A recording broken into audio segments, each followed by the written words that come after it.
Okay, in this screencast, I'm going to show you how to do the cutout effect in Photoshop, just like what you can see in this particular example that I've got here.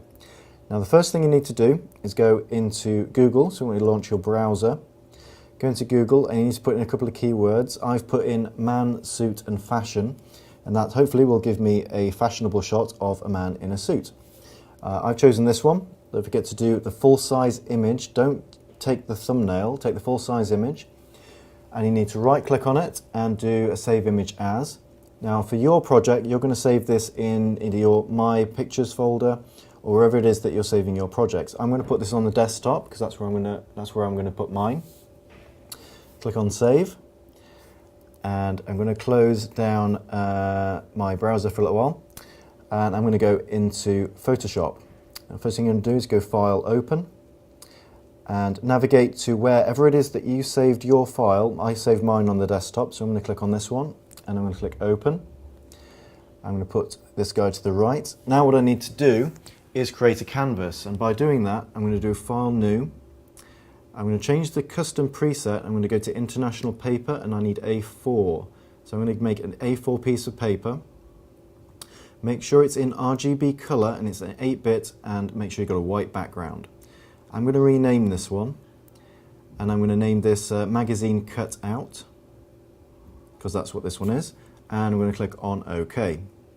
And there you have it. Now I have a sheet of A4 that I can use to create my image. Now, going back to my model, you need to use the polygonal lasso tool, which is over here. And this is what I'm going to use to cut out my model. Okay, so click to select. Okay, so what I'm going to do here is, what you're going to have to do is click for every cut point, just like you would do with a pair of scissors. So I want to click around this guy. Keep clicking. So just click once for every edit point that you want to make. Just a few more. Okay, for the last click, you've got to click wherever you clicked on your first edit point, and that is going to seal the selection. So now you've got the rolling ants. This is called the rolling ants. This is what has made our selection. So now we need to go back to the Move tool, which is on the top left. Use the Move tool, and you're going to click and you're going to drag it into your canvas. Click and let go. Or click, drag and let go. Okay, so now I have this guy in my image. Now you can't see the border that you've made because you've also got a white background. So in your Layers tab, we need to double click on this blank space. I need to create a drop shadow.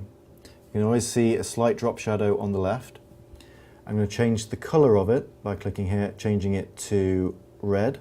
Click OK. I'm going to change the distance. I'm going to increase the distance a little bit. Just give it about 40 pixels. You can also change the angle if you wanted to as well. Whatever looks good. I think 100, somewhere around here. 100, yeah, somewhere around the 120s, 130s mark. Click OK, and there you have it. You've done.